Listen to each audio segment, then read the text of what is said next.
Welcome back. As you're really aware of, Sister Margaret-Ann Paul was murdered in 1980, and our 11 Investigates team has been revisiting that murder.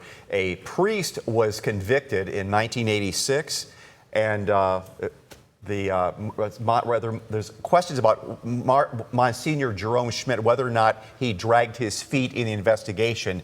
He was the leader of the Catholic Church at the time, and there are signs around town as a tribute to him by the Mud Hens, but yet now there's a push to perhaps take his name down. Yeah, so there's this sign right outside Fifth Third Field to Monsignor Schmit, and he was the one back in 1980 that went into a police investigation, kind of pulled Father Robinson out. Now, his family and his friends say, look, he was just acting as a friend. He needed legal counsel, so he went in there and got him out so he didn't say anything he wasn't supposed to. However, in a previous investigation, that we had found that there were two different waivers that Father Robinson signed, saying, I give up all right to legal counsel. So, critics of him are saying that look, he helped impede this investigation. This woman she served 53 years with the church, 1980, and she did not get justice till 2006.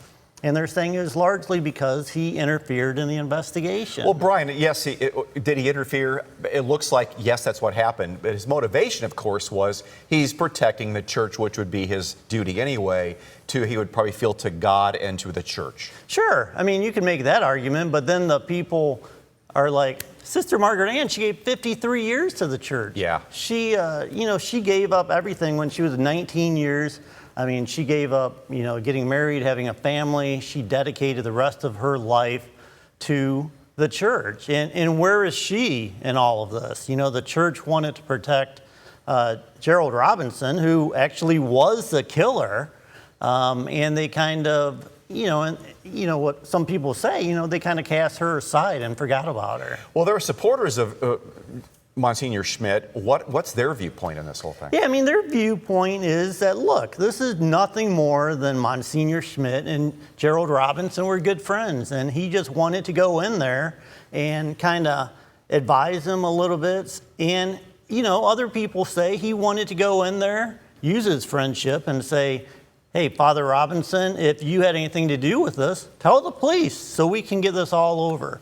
Now, that, I think, is, for a lot of people, including myself, is a little hard to believe, because after he was pulled out of that investigation, there really wasn't any more investigation, and it was shut down. So if their intention was to get him to confess, that certainly is not what happened. You've been looking into this case the last several months. What's new information that you've come up with? Yeah, the new information was really those waivers.